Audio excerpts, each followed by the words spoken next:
नमस्कार, सत श्री अकाल, आदाब, गुड इवनिंग दोस्तों। बैंक निफ्टी के एनालिसिस में आपका स्वागत है। ये एजुकेशनल वीडियो है। पहला डिस्क्लेमर दे दूं, मैं सेबी का रजिस्टर्ड एडवाइज़र नहीं हूं। ये जो भी मैं लेवल्स आपको बताता हूं, एजुकेशन पॉइंट ऑफ व्यू से हैं और कभी हम लाइव भी जो आते हैं, लाइव मार्केट में जो आपको लेवल्स बताते हैं, वो भी एजुकेशन पॉइंट ऑफ व्यू से बताते हैं।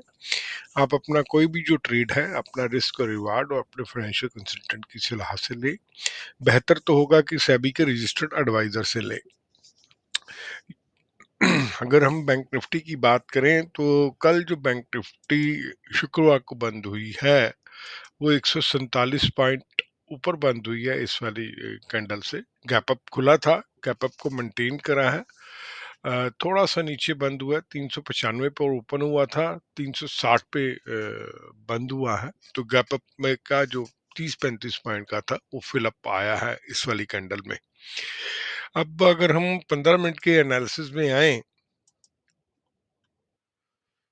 तो बैंक निफ्टी जो हमने लाइव एक वीडियो डाला था एजुकेशन पॉइंट ऑफ व्यू से, तब बैंक निफ्टी कोई 44,350 के लेवल पे थी। तो हमने कहा था कि अगर ये 375 को तोड़ेगी तो ये हमें 450 का पहला लेवल दिखाएगी। तो इसने यहाँ पे 471, फिर 456, उसके बाद ये नीचे आया है और बंद जो हुआ है 44,360 पे हुआ है।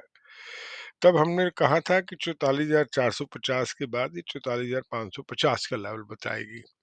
और सपोर्ट की बात करें तो हमने कहा था कि 44,250 जो है वो अच्छा खासा अभी सपोर्ट बन रहा है। अगर आप देखेंगे 1, 2, 3, 4 और 5-6 कैंडल्स का सपोर्ट लेके ये ऊपर ही निकली है बैंक निफ्टी। अब अगर हम आने वाले कल की बात, मंडे की बात करें कि मंडे को लेवल्स क्या हो सकते हैं।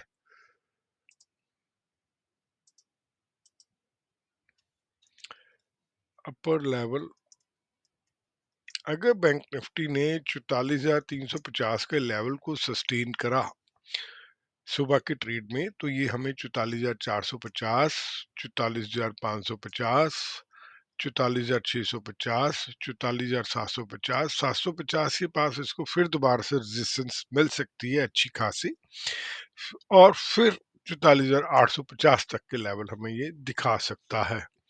और लोअर लेवल की बात करूं मैं, तो अगर इसने 44,250 को तोड़ा नीचे की तरफ,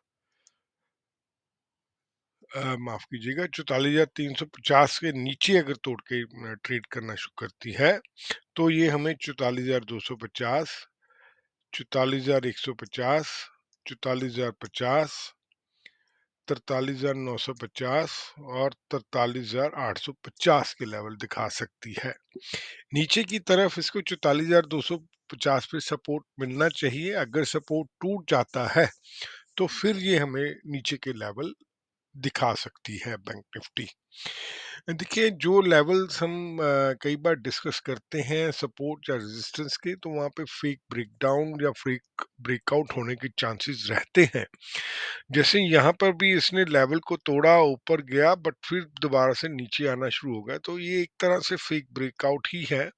और यहाँ पे भी देखेंगे तो ये 15 मिनट का कैंडल जो भी था, इसने 44,450 लगाया और यहाँ पर एक फेक ब्रेकआउट बना के फिर दोबारा से नीचे आ गया। अब एक क्वेश्चन भी आया था कि आजकल प्रीमियम ऑप्शंस के इतने ज़्यादा क्यों नहीं बढ़ रहे हैं? तो उसका सिंपल सा रीज़न है, यहाँ पे गैप डाउन खुला, यहाँ पे गैप अप खुला, ये भी एक गैप अप खुला। अब जब गैप अप खुल जाते हैं तो जो मोमेंटम में ओपनिंग होती है ऑप्शंस की, उसमें प्रीमियम बहुत जल्दी बढ़ते या घटते हैं, जिस साइड पे भी जाती है मार्केट। तो जिस लेवल पे आके जब वो सस्टेन हो जाती है, तो जो रिटेलर के पास है वो 20-25 या 50 30 30 से 50 पॉइंट ही मिल पाते हैं, वो उसी में ही फंसा रहता है। तो ये जो साइडवेज की मार्केट जब भी बनेगी, तो पहले तो साइडवेज में ट्रेड लेने की जरूरत ही नहीं है, क्योंकि उसमें ऑप्शन के प्रीमियम जो है परचेजिंग की साइड कम बढ़ेंगे और सेलिंग में जब नीचे गिरेगा तो बहुत जल्दी गिरते हैं। तो इस बात का ध्यान रखते हुए जो साइडवेज मार्केट है उसको अगर आप अवॉइड करेंगे तो लॉसेस कम होने के चांसेस रहेंगे। हमने एक सोशल मीडिया पे वीडियो भी डाला हुआ है साइडवेज का जो काफी अच्छा सराहा गया है। आप उसको जाके भी देख सकते हैं।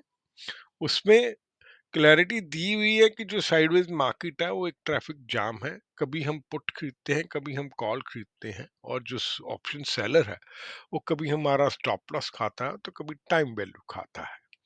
इस चीज को आप जरूर देखिएगा। ये लेवल्स मैंने बता दिए हैं आपको, और माफी चाहता हूँ कि आज काफी लेट हम पोस्ट कर रहे हैं। कल नहीं पोस्ट कर पाए थे कि कारणवश, और आज सुबह भी नहीं कर पाए। तो अगर वीडियो आपको अच्छा लगे तो लाइक शेयर कमेंट जरूर कीजिएगा। आपके जो कमेंट्स हैं वो हमें अच्छे लगते हैं और उनसे हमारी हौसला अफजाई होती रहती है। बहुत बहुत धन्यवाद। Thank you and happy trading.